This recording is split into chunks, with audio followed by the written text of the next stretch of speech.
Okay, so in the earlier video, we went through how to link up Bubble to Make and then use OpenAI's module within Make. But now what happens if you want to use a third-party service that Make doesn't support? So for example, I want to use this service called ChatPDF. What this allows you to do is upload a PDF and then ask questions about the PDF. And this one currently isn't supported in Make. So if I click on add over here and I search chat PDF, you'll see here it says it's not supported. You can request it. So in this case, what we're going to do is we're basically going to make an API call manually through Make. And how we do this is we do it via an HTTP request. And you'll recognize this bubble trigger over here that we've done before with a lightning bolt. We've linked this up to Bubble already, and it's going to send a trigger from Bubble to here and then run through the modules to eventually give us the output back into Bubble. So looking at ChatPDF, I've created a free account, and at the bottom, if I go into account, it gives me some details on my usage. But what I want to do is I want to click on developers and I'll get my API key from here and copy that. Also from here, I can go through to the API documentation. And what this shows me is the instructions of what I need to do to set up these HTTP requests or these API calls. The first thing you want to be looking at in this documentation is authorization. So basically, how are you going to authenticate your account to be able to use the API calls? So over here, they have a very basic API key that is going to be used. And over here, it says authentication. All API requests must be authenticated using an API key that is passed via the X API key header. Now, that term header is key because that's where we're going to be inserting our API key. So if I go over to Bubble, I've already gone ahead and built a very basic page over here. And what this is going to do, it's going to allow us to upload our file, type in our prompt or our question about that file, and then it's going to give us the last result or the last response. I've created a data type called response, which you'll see over here. And it's going to give me the last result, which is going to be coming back from Make.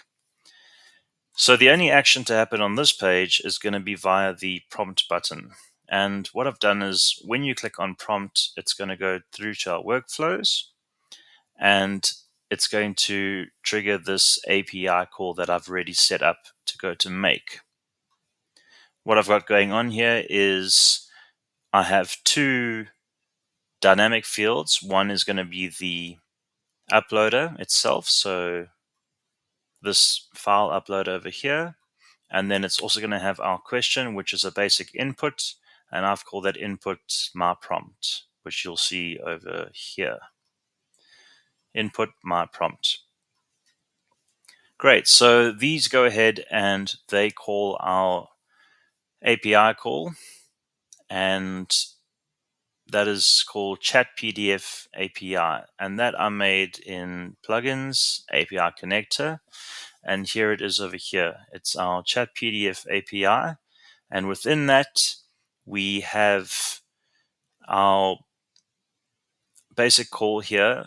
But what is happening is that this is actually going to Make first, and then we're going to be making the HTTP requests within Make. So you will not see the header over here because here I'm basically sending information to Make with all the information that I then want to pass on to ChatPDF.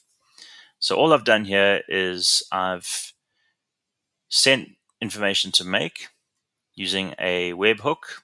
You can see the keyword here, hook, and that is basically going to send information to our trigger, our endpoint in Make. And you'll see that over here in Make, if I go to our trigger, and there is my webhook over there. my chat PDF webhook, and this is the endpoint that I copied and pasted. And that's the same endpoint that you'll see over here in my API call. So it's a post call to that endpoint, and it's going to be form data, and I've called this first key PDF, and the value is going to be that file input. And very important in this stage is to say send file, because we're sending a file. And then under the next one, I've just called it prompt, and that's where my question is going to go. I've unchecked private so these can be edited, and I've also made them an action so that they can happen during my workflow. Great. So what this does, it sends all this information, the file and my prompt, through to Make. And all this information is going to come through from here. So even if I run this module only, it's going to be listening for it. And I'm going to actually trigger this from our API connector itself. So I'll go reinitialize call. And if I go across to Make, okay, you'll see there PDF. It's got a lot of subsidiary data there, but that's the PDF that I sent. And then here is the question. And now we have this information sent across to Make. We can do whatever we want with it. So this is where the actual API call to chat PDF comes in. What I've done here is I've used one of the modules. It's a built-in module in Make called HTTP. You can search this over here. And I've already got it as one of my favorites, so you can see it's over there. Within here, this is where we're going to make that API call from the documentation. So that API key I spoke about earlier, here are my headers, and the key is X API key, and the value I've copied and pasted from my account details, which we saw earlier. Into the body of the call, it's a multi-part form data, and it's going to be sending the file as a starting point, and I'll show you why. So we'll go back into our documentation, scroll down from authentication, and the way these work, or this service works, is you have to upload the PDF first, and then from that you get an ID back from the service saying, okay, well, this is your session, and this is the ID for that session, and then you can ask questions relating to that document that you uploaded. So in this example, you can add PDF via a URL, or you can add a PDF via file upload, which is what we want to do. So in this case, I'm going to be using this particular API call, and we can see that it's a post, and the endpoint is this over here. And the request is going to be a form data request. And the response we should be expecting is the source ID. And this is that session ID that I was talking about. It's going to be the specific instance of this particular call and relating to this particular file. So I should be expecting back this response when I upload a file. So in this case, it says form data, and another way of putting that in API terms, you can see that here, multi-part form data. So if I click on this drop down, you can see the body types either the option of raw, URL encoded, or multi-part form data. So that's how I found that particular option. And from there, I was able to search file or text, and I've chosen file. And within that, it gave me some options to map out the different data within that PDF. The response that then comes back from that, and I can do this again, I'll run this module only. It might expect me to upload a PDF. So what I'll do is I'll run the whole scenario. Let me run the whole scenario rather. And let's trigger it again from our API connector. So it's going to send this PDF that I've already pre-uploaded. And it's run the whole scenario, but let's have a look at this. So if I click on here, there it's given me the output, and there's the output we were expecting is source ID, and it's given me a very unique source ID over there. So next in line, you'll see that this has come back already in JSON format. It hasn't broken it down for us. So we have to extract this information out, because at the moment we have our curly braces, our punctuation marks, and I literally just want this ID over here to be able to carry on with my questions. So I need to extract this somehow. And the way that you do that is another built-in tool called the JSON parser. If you type in JSON over here, again, it won't show because it's one of my favorites, but you just type in JSON and it's this purple one here with the curly braces. It gives you a few options.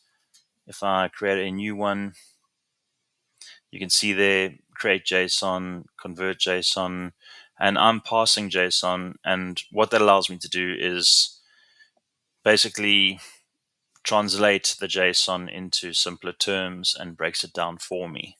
So what that has allowed me to do is it's taken this JSON string and it's extracted the only property within there, which is the source ID. And there it is, nice and neatly. I've got it without any punctuation around it. So then I move on to my next step, which is going to be the same thing again. I'm going to make the same HTTP request, except this time I have the file uploaded. I've got my source ID back. And what I'm going to do is move down to chat with the PDF. And here it is going to be a post call again. That's the endpoint. And then this doesn't look like form data. This looks like our more traditional JSON. So all I did was I copied and pasted this whole JSON body over here. And it's shown me that I need to include the source ID, which will go over there. And then messages under there, it'll be the role user, which we're familiar with when it comes to ChatGPT. And the content is going to be my prompt. So if we have a look at our make automation and our module, here is the HTTP request. It was a post again. This is the message endpoint that I've now used. Again, I had to enter the API key. And if I scroll down, I've now selected the raw JSON type or raw body type. And within that, I chose JSON. And here you can see I literally copied and pasted the JSON body. And all I did was insert the key parts from previous modules. So in this case, I just inserted the source ID over there. And then where it mattered under content, I inserted the prompt, which came from our step 1. You can see it's flashing over there. And that is where my question was, is there a minimum purchase amount? This was taken off a very generic financial document with fees in it. So that's why I'm asking those questions. And then again, we've used the JSON parser because the response here came out in JSON format. And there's our answer down there. Yes, there is a minimum purchase. So all I want is I want that response nice and cleanly. And to do that, I use the JSON parser. And the response there, it came out all cleaned up for us to then send back to Bubble. This Bubble module over here was a very straightforward create a new thing. And the new thing I wanted to create was a response. And the field name was content of type text. And the value was content. So now that we have this set up, from bringing it in from Bubble with all the content we want, then sending it away to ChatPDF, a third party that is not included in Make, cleaning up the response to get what we want out from it, then sending another one back to the same service, purely because there are 2 steps in the service. You don't always have to do this. It's just that this service required you to do a step 1 of uploading the file and a step 2 of talking to the file, and then cleaning it up again, and then sending that response back to Bubble. So what that looks like, if I have a look over here, we have got our last response from an earlier test. I'm going to upload the file again, and I'm going to say,